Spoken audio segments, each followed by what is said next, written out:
Olá, tudo bem, pessoal? É um prazer estar aqui no Congresso Nacional de Paisagismo Online. O CONAPA é um evento que tem me interessado muito e eu queria agradecer principalmente aos organizadores por estar aqui, por poder colaborar com um evento tão importante. Ao longo da minha carreira eu tenho me deparado com algumas circunstâncias que têm me feito pensar a respeito do paisagismo principalmente. E tem alguns momentos que eu refleti que tipo de paisagismo que a gente está tendo, que tipo de atitude a gente tem diante dos elementos para trabalhar no paisagismo.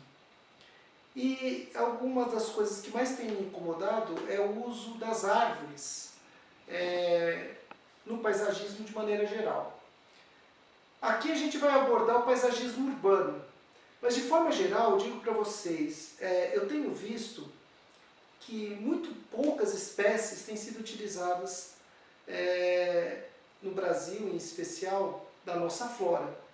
A gente tem uma mega diversidade, uma biodiversidade inacreditável, e a gente se faz valer de muitas espécies exóticas, que são interessantes, ornamentais, bonitas, que nós temos tradição em utilizá-las, mas eu diria para vocês que uma coisa que me incomoda é o fato da gente usar tão poucas espécies nativas. E as espécies nativas, elas estão dentro de um contexto que podem nos trazer, nos remeter à nossa originalidade, a nossos biomas, a nossa natureza original do Brasil, e tentar representar um pouco no paisagismo urbano. Então eu vou falar um pouquinho disso, vou tentar mostrar para vocês de alguma maneira como que a gente pode trabalhar com esses elementos, né? Claro que aqui a gente tem muito pouco tempo para falar, teria que se aprofundar muito mais, principalmente na utilização de espécies nativas, né?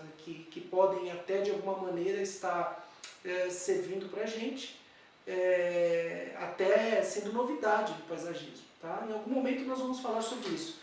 Mas hoje eu queria abordar com vocês o paisagismo urbano. Aí, eu quero tratar com vocês como é que os jardins, quais são os elementos importantes do jardim, de onde que ele surge, né? Surge de uma representação da natureza, onde a gente entende que o que vai atingir o homem, ele passa pelo tato, pelo olfato, pela visão, pela audição e o paladar, né? A gente pode pensar no tato a questão da textura, né? De um tronco, de uma folha, a sensação, existe o jardim dos sentidos, tudo isso é importante estar colocado no paisagismo. O olfato, a gente pode trabalhar com aromas diferentes, até em locais onde a gente se depara com situações, por exemplo, de um aterro sanitário. Eu mesmo já fiz projetos para aterro e a gente trabalhou com essa questão de aroma para poder trabalhar no sentido, né? No sentido de melhor bem-estar de quem está próximo ali com aromas da natureza que minimizassem, né, esses efeitos, às vezes desagradáveis, que a gente tem em determinados locais.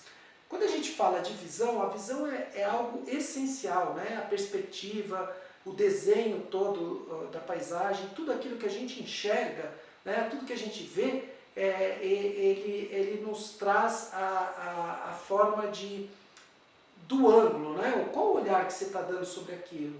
Né? Você está tendo uma visão de longa distância, você quer um elemento que te chame o olhar? Então a gente vai falar muito das árvores nesse sentido, né? Porque a árvore ela tem esse elemento praticamente dominante numa paisagem.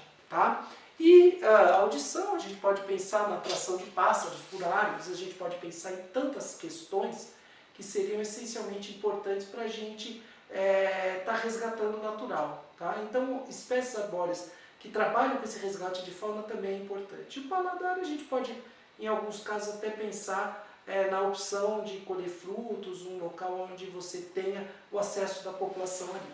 Então, esses sentidos que a gente está trabalhando, eles podem ser muito bem representados naqueles jardins que a gente tem do passado. Por exemplo, falando dos jardins suspensos da Babilônia, talvez a grande símbolo que a gente tem da representação do paraíso, do poder do homem sobre a natureza também, né? De alguma maneira, foi uma paisagem estática, artificial, mas que tinha um aspecto de oásis no meio do deserto. E os jardins da Babilônia, da antiga civilização mesopotâmica, ele tinha por função mostrar o poder do homem, como ele poderia dominar a natureza e criar desenhos, criar formas, criar estruturas que assim mostrassem esse poder. Né? Então isso é uma coisa muito clara nisso aí. E aí, de alguma maneira, eu vou dizer para vocês que a gente hoje ainda pensa assim, por incrível que pareça. A gente ainda tem essa maneira assim, dominadora, né? Antropocêntrica, de tentar enxergar o homem dominando a natureza e a sua representação no paisagismo ser dessa maneira. Alguns jardins que eu gostaria de comentar com vocês, por exemplo, o jardim persa, ele já tinha uma função, ele representava uma maneira de você trabalhar com uma amenização do clima por meio de canais de irrigação. Tinha uma questão funcional envolvida, né? Eram grandes espaços retangulares, em altos muros, que cercavam, porque o jardim nessa época era fechado e reduzido a alguns, né? Já na Grécia era um pouquinho diferente, né? Ela tinha um fator um pouco mais agregador, né? Assim como em Roma. Mas Roma já tem todo aquele potencial, aquela forma de enxergar, né, imperialista. E as árvores sempre sendo colocadas como um elemento, muitas vezes nos jardins persas de renovação, onde você só tinha árvores jovens, né? E as espécies ornamentais, elas eram consideradas aquelas espécies que chamavam muito a atenção, que tinham um fator assim, de criar um deleite sobre a paisagem. Tá? Então tudo ali a gente está falando dos jardins do mundo antigo. Né? Mas é de onde vem a nossa origem do paisagismo, de onde a gente às vezes se remete, né, para tentar um pouco isso. E aí, o auge talvez já, né, na época romântica, foi o jardim francês. Esse jardim ele tem por representação você tá, pelas formas, criando um novo ambiente. É praticamente um ambiente artificial, onde você usa das plantas para você cria formas, caminhos ondulados, aproveita a vegetação de uma maneira natural, mas você tende a trazer uma inclinação muito focada naquilo que você quer representar. O poder do rei sobre as pessoas. O poder da paisagem representando esse domínio. Tá? E a gente tem várias situações onde que a gente pode exemplificar, mas isso a gente só está falando no passado porque o que a gente de fato quer mostrar é como o homem veio saindo do seu natural para poder, por meio de um paisagismo quase que artificial, e esse se representa no jardim francês, né? A topiária, ou topiaria, como prefere ser chamada, ela representa de alguma maneira esse afã por mostrar que a natureza ela pode ser transformada de alguma maneira pelo homem. Tá? E aí sim, o paisagismo inglês se mistura ao francês, utilizando alguns dos seus elementos, né? Mas ele é mais natural, ele já se remete mais ao convívio da coletividade. Aí é onde você passa a ter, né, de alguma maneira, o cidadão comum utilizando dos parques, utilizando daquela forma de bem-estar social. Tá? Então a gente tem um paisagismo quase que social, né, nesse aspecto. Bom, aí vamos falar do Brasil. O que a gente tem no Brasil? A gente tem uma condição onde o paisagismo feito pelos franceses é onde se inicia de fato esse paisagismo, né? Onde você tem as expedições, buscando plantas nativas, buscando entender um pouco da flora brasileira, e aí a gente cria uma diretoria de parques e jardins na Casa Imperial do Rio de Janeiro. A reformulação do passeio público é muito interessante, porque ele passa a ser aberto para a população. O mestre Valentim foi quem foi responsável pelo primeiro passeio público no Rio de Janeiro. E aí, ele era um escultor, um paisagista, né? E o que a gente tinha lá? Era um passeio público de caráter geométrico, com pavilhões, com bancos, escadarias, chafariz, para a população, de alguma maneira, estar usufruindo daquilo lá. Aí, acontece que é o seguinte, quando o Dom João VI veio para o Brasil, muita coisa mudou. Então, a gente teve uma visão completamente diferente do que vinha vindo.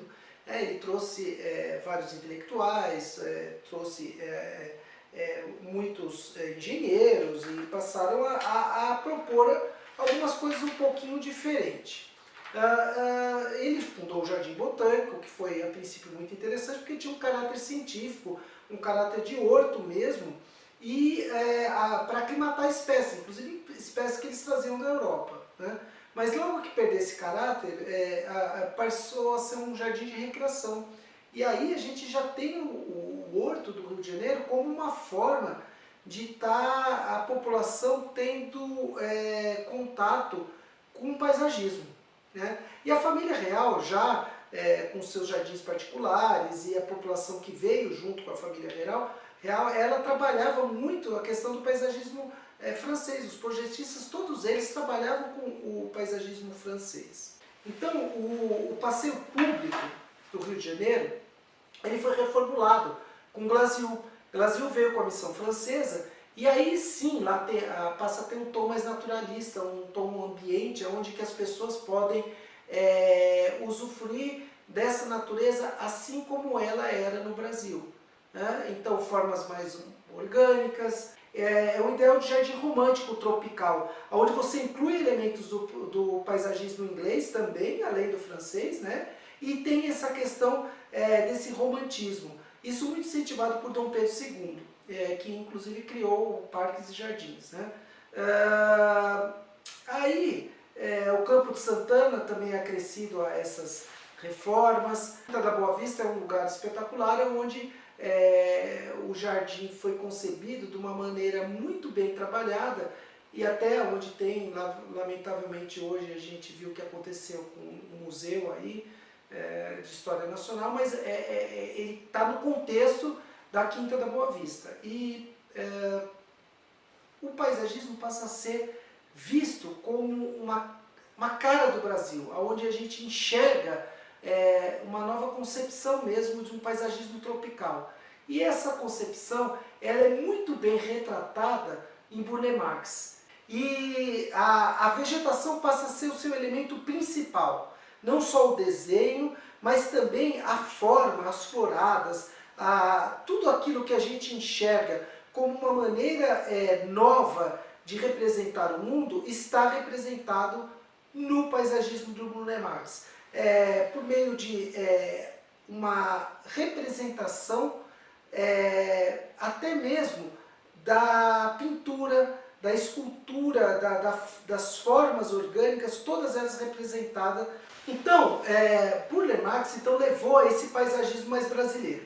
E aí, o que é interessante que a gente possa colocar é como o elemento árvore entra nesse meio do caminho, né? Então, eu vou falar um pouquinho para vocês aquilo que eu imagino que a gente tem aqui hoje, focar na arborização urbana.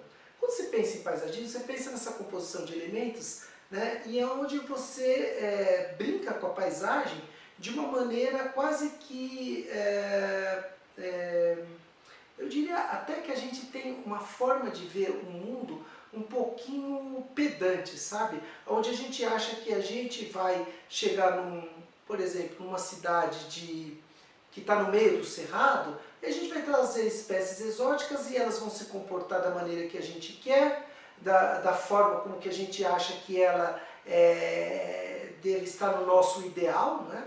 E aí a gente trabalha muito com poda, trabalha muito com uma questão de colocar, às vezes, maciços onde não deveria estar. Você quer tentar, assim, quase que obrigar que a natureza cumpra um papel que ela não vai cumprir. Por exemplo, se você está num ambiente que você tem um período muito seco, assim, de 4, 5 meses sem chuva, sem precipitações, você vai ter efetivamente plantas que vão, no seu natural, cair folhas. E se você coloca plantas que não são nesse perfil, o que você vai fazer? Você vai ter que irrigar, você vai ter que molhar muito, né? Porque ela vai sofrer. Então o que você está fazendo? Você está de alguma maneira trabalhando com paisagismo não sustentável. Aí como a gente mostra aqui essas paisagens do Cerrado, essas paisagens lindíssimas, paisagens que você tem sempre um espaço grande para forração, as árvores muitas vezes são esparsas, muitas vezes elas estão colocadas de uma maneira mais assim, em conjunto, mas algumas características são básicas, né? Você tem um solo que leva à arquitetura da planta, esses troncos tão característicos do cerrado, né? Troncos tortuosos. Você pode trabalhar com isso, você pode pensar em usar essa tortuosidade do cerrado nas cidades. Cidades são ambientes rústicos, cidades são ambientes onde você tem pouca disponibilidade hídrica, muitas vezes, pelo solo muito impermeabilizado, né? Onde você não tem fontes hídricas tão fácil. Então o cerrado até pode ser, muitas cidades brasileiras estão no cerrado. Brasília foi uma cidade que ao longo do tempo entendeu isso, né? No seu princípio utilizava muitas espécies exóticas e hoje utiliza muitas espécies raras. Então você tem palmeiras maravilhosas, você tem todas aquelas características que você tem do cerrado, você pode pôr. A caatinga, quem que fala da caatinga? A caatinga hoje talvez represente o maior potencial que você tem com as mudanças climáticas, porque é a vegetação mais bem adaptada às condições escassas hídricas, as questões, quando você tem precipitação, são precipitações concentradas, o que é muito característico hoje do fenômeno das mudanças climáticas, essa concentração de chuvas, né? Não que você não tenha precipitações médias normais, mas você tem muita concentração em determinados períodos.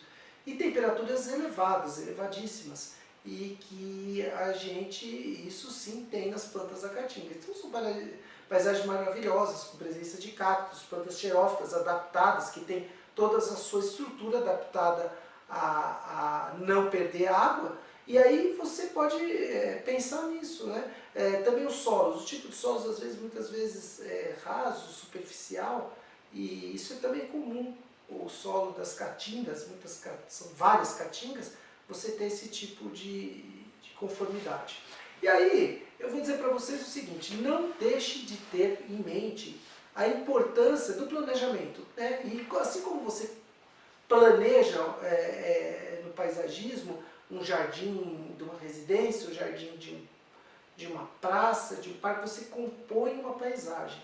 Então, o foco da paisagem é importantíssimo. E a gente fala no urbano, você tem ali um prédio, você tem residências, você tem o comércio, você tem indústria, tudo isso tem que estar dentro do seu conceito de paisagem. A paisagem, ela tem que mostrar para você, ou melhor dizendo, a paisagem é uma representação desse todo. Então não adianta você pensar num parque como se você não tivesse um pano de fundo, uma paisagem ríspida, forte, opressora até dos elementos arquitetônicos da cidade, prédios cinzas, fábricas, até mesmo comércio com fachadas horrorosas que a gente tem ali, luminosos, de um mau gosto tremendo, né? Então, assim, essa composição estética é muito importante. Então você tem que ver no que trabalhar, né? Se trabalha com uma certa monotonia, pode até ser, ela pode ter fatores repetitivos, onde você tem uma arborização de poucas espécies, para que você possa marcar mesmo a paisagem, né? E contextualizá-la dentro dessa miscelânea urbana, dentro dessa morfologia urbana tão complexa, e que você, a partir do momento que você repete o elemento, você repete o tipo de espécie que você usa, você está marcando, você está criando uma monotonia importante. Então, muitas vezes, a gente está falando em biodiversidade é importantíssimo. Você não deve, em todo da cidade, trabalhar com poucas espécies. Mas em alguns determinados locais é importante você ter essa monotonia, tá? Porque essa muita variação causa desordem. Aí aquilo que vocês já conhecem, né? Tudo a questão da cor, do movimento, do som, da linha, da forma. Eu falo som, você fala, mas por que a arborização? Porque a arborização, ela atenua o som, ela é importantíssima, um dos seus maiores benefícios aí é atenuar o som. Então é um estudo muito grande, também é uma coisa para se aprofundar, não aqui, mas é nessa questão da arquitetura arbórea para contribuir com a atenuação do som. Tá? E aí, quais são os conceitos que a gente tem dentro do paisagismo? É a geografia, é a agronomia, é a arquitetura, a biologia, todos eles compondo para gerar, por meio de uma multidisciplinaridade, praças, parques, cidades, unidades de conservação muito bem concebidos, muito bem criados, trabalhando com elementos da nossa fauna e flora. Eu estou falando, claro, aqui principalmente da flora, mas eu posso pensar na atração da fauna. Então as árvores que atraem fauna são importantíssimas, porque a gente tem um mínimo de representatividade de cadeias ecológicas, dessa ecobiodiversidade toda. Tá? E aí, quando eu falo de arborização urbana, tem alguns elementos que são um pouco esquecidos pelos paisagistas, que é a questão da geografia e a questão de trabalhar com conceitos de geotecnologia. Então, a gente cria e forma a paisagem, né? Por meio de uma transformação. E a finalidade principal, aí, como está colocado aí, é que a integração do homem com a natureza e faculta-lhe melhores condições para viver em equilíbrio com o meio ambiente. Tá? O paisagismo tem essa função.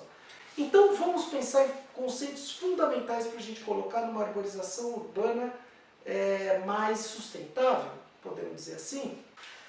São conceitos que importantes desde o respeito ao meio ambiente. Então é importante que você pense que você está... Vamos dar um exemplo, você está na Amazônia, cidades como Belém, como Manaus, onde você tem altas precipitações ao longo do ano, aí você vem com uma planta da caatinga, onde você tem um ambiente árido, de pouca precipitação ao longo do ano. Isso aí vai fazer com que você fuja de um paisagismo minimamente duradouro, ou até mesmo você vai ter dificuldade de implantá-lo, porque as plantas não vão pegar ali. Mas quando você trata das relações da natureza, elas são valoradas e valorizadas, você passa a ter uma função muito importante, porque você entende que existe uma cadeia, existe um fator ecológico muito forte, que determinada árvore vai atrair determinado pássaro, determinado símio, tipo de macaquinhos, assim, tudo mais. Então, né, e até mesmo às vezes, se você quer um ambiente que você está muito próximo de moradias, e você trabalha com árvores frugívoras que vão atrair morcegos, pode ali causar algum desconforto, embora a gente não veja problema nos morcegos frugívoros, mas então tudo isso tem que ser muito bem pensado, né? E aí, falando dessas respeito às condições naturais, a gente tem que pensar nas condições culturais, né? Cultura que você tem ali, né? Será que eu posso pensar, embora uma planta exótica lá em Belém, posso pensar em tirar a mangueira lá, né, do centro de Belém, algo culturalmente tão valorizado por aquela população? Será que eu posso pensar em trazer para cá algo como que eu brinco, a maianização das cidades, né? Palmeiras e mais palmeiras, assim, inclusive palmeiras exóticas, como a gente vê em algumas cidades americanas. É isso que a gente quer, repetir o que está sendo feito lá? Ou será que a gente tem que pensar na nossa cultura enquanto uma sociedade que lá no passado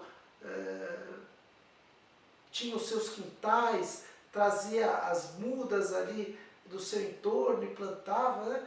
Então isso é muito importante a gente pensar nessas questões étnicas, etnográficas, tá? A participação da comunidade é essencial. Sem que você consulte a população, falando do paisagismo urbano, sem você entender quem que vai frequentar aquilo lá, você não, muitas vezes tem pouco sucesso no seu projeto, tá? E aí, claro, as questões éticas são importantíssimas, né?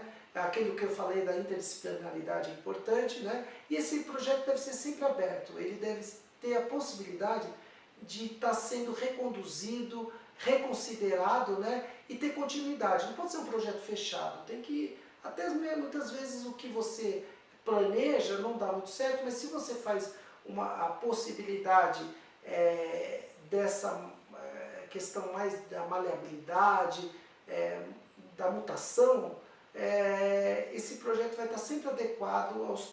Vamos lá, então essas árvores maravilhosas do paisagismo, a eritrina, você pode até falar da cássia grandes ali, que é uma planta exótica, mas maravilhosa, são detalhes interessantíssimos, né? Cores, pensar em cor ao longo do ano, isso é muito legal, você ter uma tabela, um cronograma de variedades que ao longo do ano vai estar florescendo, você tem as plantas amarelas numa determinada época, as vermelhas em outra, as laranjas, né? Então tudo isso é muito interessante. E o que a árvore ela representa no paisagismo? É um elemento de maior porte, é aquele que o observador passa por debaixo, né? Num arbusto dificilmente você passa por debaixo, numa forração você nem passa, você passa às vezes pisando até, né? Na árvore não, a árvore tem essa questão de você estar debaixo dela, né? Isso é interessante. Você pensar nisso aí, o que isso te remete, né? Então ela é dominante, duradoura e tem um conceito de escala. Então se você tem uma árvore para o fundo, você pode entender qual que é aquela a visada que você tem. Ela dá perspectiva, ela dá profundidade. E muitas vezes ela até esconde essa profundidade, ela é uma barreira, né? E quais são as funções? São funções importantíssimas que você tem da arborização. São funções desde microclima, trazer conforto térmico, diminuir a poluição, bem-estar social. Está provado que em locais que tem muitas árvores, a população ela tem um atenuante para os estresses e para os problemas psicológicos, né? E deceptação da água da chuva, a questão, como eu já falei, acústica, né? Diminui e tal, um ar mais saudável. E aí você tem ambientes que podem ser reproduzidos, como árvores na paisagem que tem destaque, os ipês, vários tipos de ipês são maravilhosos, né? E aí às vezes ele tem aquele efeito efêmero, né? Muitas vezes o ipê tem aquele momento único do ano, às vezes 1, 2 semanas ele floresce, depois não floresce mais. Você até esquece que existe aquela árvore ali. Então essa questão momentânea, muitas vezes ela passa desapercebida, mas são momentos que você quer retratar, né? Então, essa época do ano, setembro, a gente tem independência do Brasil, que muitas vezes é pouco valorizado. Às vezes vai estar coincidindo, vai estar florido o ipê bem naquele momento, né? Isso é legal a gente pensar, né? Símbolo amarelo ali, florido no dia da independência, né? Será que alguém pensa nisso, assim, nas datas comemorativas e no tipo de árvore utilizar? Olha aí, árvores como essa, a caroba no sertão, ela está lá no meio, você passa durante o ano nem vê, de repente ela floresce, aquele roxo intenso, aquela cor lilás maravilhosa, né? Então isso chama muita atenção, né? Já os arbustos, ele tem alguns outros fatores, um pouco mais limitantes que as árvores, mas como eles fazem parte da arborização, estou abordando aqui, então ele faz uma certa organização espacial, ele divide setores dentro do paisagismo, ele dá uma escala compatível com locais mais reduzidos, então ao mesmo tempo que a árvore pode marcar todo um território, o arbusto ele pode focar em locais menores, em redutos, tá? É muito interessante trabalhar com isso, às vezes até com topiaria e tal, né? Essa forma de você estar moldando a planta, né? Agora o importante é você saber que um arbusto não tem a mesma função que as árvores, então os benefícios dele vão ser um pouco diferentes, você não vai ter mais aquele conforto térmico que a árvore tem. Então nada de arbustizar a cidade, vamos pensar que nós vamos arborizar, né? Então, também tem a questão assim, do tipo de arbusto. Às vezes você tem arbustos que têm folhagens muito interessantes, dão colorido, isso tudo é muito legal trabalhar. E aí, a carianta, por exemplo, tem na Caatinga, que é um ambiente interessantíssimo, muito pouco conhecido, e eu quero abordar com vocês, assim, numa oportunidade, só sobre as plantas da Caatinga. Se você tem interesse nisso, você vai gostar muito, porque tem muitas novidades para mostrar nesse sentido. Das árvores e dos arbustos, das folhagens, também de trepadeiras maravilhosas, que a Caatinga tem a oferecer. Isso muito pouco conhecido pela população e pelos paisagistas de forma geral. Mas assim, só citando os exemplos, a caliandra, o chamado moleque duro, é um arbusto lindo, que em meio àquela folhagem verde, às vezes intensa, você tem uma flor branca que chama muita atenção, num porte interessante para a gente trabalhar no paisagismo, tá? E aí as palmeiras são também esse marco, né, na paisagem, se chamam muita atenção pela ornamentação, elas têm uma certa transparência que dá para aproveitar muito, né, nos shoppings, eles adoram utilizar palmeiras, nos condomínios também, muitas vezes de forma errônea na arborização viária, onde você poderia ter uma sombra, você ter um conforto térmico ali e utilizar palmeiras é bonito, mas não tem uma função de melhoria do microclima, né? Agora, o que é interessante, porque é um sistema radicular fasciculado, que muitas vezes não agride, você tem muita facilidade de transplantio, né? E tem muito que você pode representar as palmeiras. E a gente tem uma infinidade de palmeiras brasileiras, e não precisa nem estar usando essas exóticas aí que normalmente a gente usa. Agora vamos focar um pouquinho no que é esse conjunto da arborização urbana. De alguma maneira, ele é todo o conjunto arbóreo da cidade, da vegetação de maneira geral, tanto em áreas públicas como privadas. E é importante a gente dividir essa arborização em viária e não viária. Por quê? Porque quando você trata do elemento arbóreo no meio urbano, você tem que saber que tipo de ambiente que ela vai estar sendo colocada. Se é um ambiente de ruas e avenidas, é diferente do ambiente de praças e parques e jardins. Então a gente divide em sistema viário, ruas e avenidas, canteiros centrais rotatórias, trevos e pontas de rua, no sistema viário, e no sistema não viário, praças, parques, jardins e unidades de conservação. E aí, você tem coisas como essa aqui. Olha que interessante esse aldrado em Campinas, que bacana. Ele está no meio de uma avenida muito movimentada, mas ele é um elemento tão importante nessa paisagem que ele chega a sombrear tudo o que está próximo dele, né? Então aí você é um ambiente de comércio, onde você tem uma competição, e as pessoas às vezes acreditam que as placas de anúncio do comércio vão ser atrapalhadas pela arborização. Então, se você tem um canteiro central a possibilidade de trabalhar com uma árvore que preencha todo esse ambiente, é interessantíssimo, né? Você vai estar tendo asfalto sombreado e tudo mais, coisa que você não pode ter ali na calçada do outro lado, tá? Veja bem, então vamos pensar um pouquinho mais naquilo que a gente estava falando dos benefícios. Então você não pode achar que você está trabalhando só com elemento ornamental, né?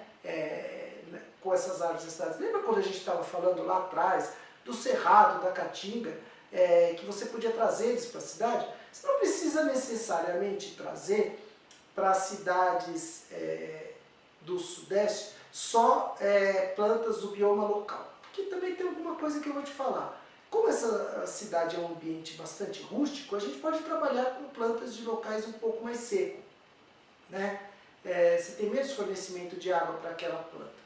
Claro que ainda você precisa testar muito espécies, por exemplo, da caatinga, aqui no Sudeste, onde você está num bioma de Mata Atlântica. Pode ser que ela não se desenvolva tão bem. Com certeza você vai ter mais dificuldade de uma espécie lá, aqui da Mata Atlântica, lá na caatinga, do que vice-versa, tá? Então, a gente pode promover um pouco essa representação dos cerrados e da caatinga nos ambientes mais de Mata Atlântica.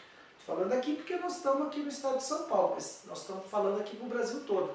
Então pensem, vocês principalmente que estão aí no Nordeste, utilizar as plantas que vocês têm aí, que são plantas maravilhosas. Deve ter muita gente nos ouvindo do sertão e essas pessoas conhecem muito, mas muitas vezes querem trazer espécies de fora. E aí com o cerrado também, no nosso Brasil Central, né? Às vezes vocês têm utilizado muitas espécies aqui também, do nosso Sudeste. E no Sul, o que a gente tem para falar do Sul? O Sul tem uma floresta maravilhosa aí, né? Quase que uma floresta caminhando para climas mais amenos, climas subtropicais, né? E tanta espécie que a gente pode utilizar nas cidades, mas sempre lembrando o seguinte, que se você não pensar que essa planta está absorvendo calor, que ela vai reduzir a velocidade do vento, que ela vai ser importantíssima para a retenção de poeira e assim, de repente, se você tem espécie que cai em folha, é muito importante para elas estarem menos estressadas, se renovando, né?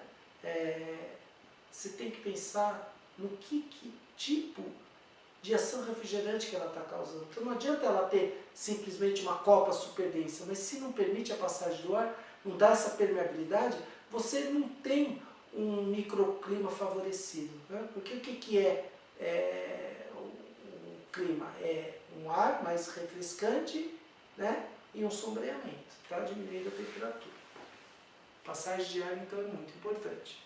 Tá? Então vamos falar aqui um exemplo, pegar lá, como a gente tem falado bastante daí do sertão, foi um levantamento feito lá, e lá se constatou que existiam 3.130 indivíduos, né, de 18 famílias, 43 gêneros e 53 espécies. Aí é muito importante você colocar tudo isso no sistema de informação geográfica, né, se está tudo isso bem mapeado, você pode entender né, e qualificar a arborização, por meio desses inventários, por meio de imagens de satélites também, e aí você pode trabalhar no planejamento da paisagem. Nesse caso que a gente está colocando aqui, 41% dos indivíduos presentes eram de uma única espécie, chamada Ficus benjamina. Isso, uma espécie exótica, tanto do Brasil como lá, claro que dessa cidade do sertão. Você imagina o que é isso? Você tem 41% com uma única espécie. É importante pensar nesse uso indiscriminado de uma espécie só.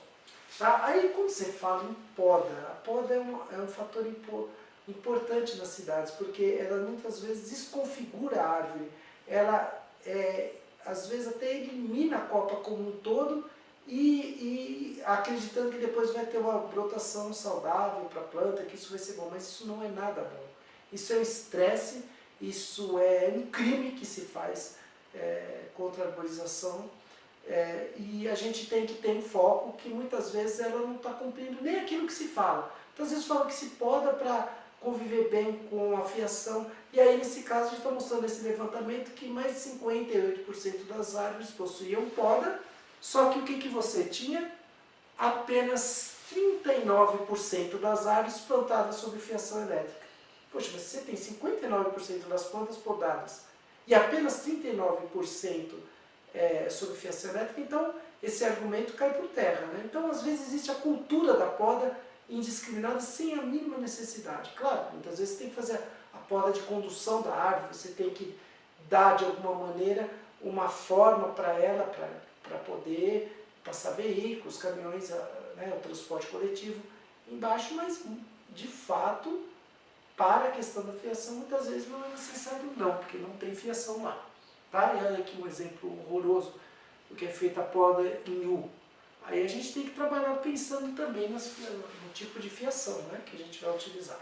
Mais adiante a gente vai falar um pouquinho disso. Aí, a partir do momento que você entendeu, né, essa paisagem urbana sob o ponto de vista da arborização, você tem todo um elemento, né, um sistema de informação geográfica que te representa essas áreas, você pode propor novas abordagens, né, e até corredores ecológicos urbanos, como foi o caso aqui proposto para aquele município. Tá? Aí a gente desenha aí uma união entre fragmentos, você cria corredor ecológico que una os parques das cidades. Tá? E aí pode ser até um corredor aí puleiro para espécies, pode ser uma possibilidade de trabalhar a arborização para melhorar a ecologia das cidades. Aí eu estou falando ainda lá de plantas da caatinga, que é uma coisa que eu sou apaixonado, né? Muitos conhecem muito pouco. Então espécies como a baraúna, a aroeira, o mulungu, são espécies lindas que podem ser utilizadas nas cidades, né? E aí a gente está aí mostrando para vocês essa maravilha aí da natureza das caatingas. Então, falando de municípios brasileiros, existe alguma variação, mas tem algumas coisas muito comuns. A falta de planejamento é geral.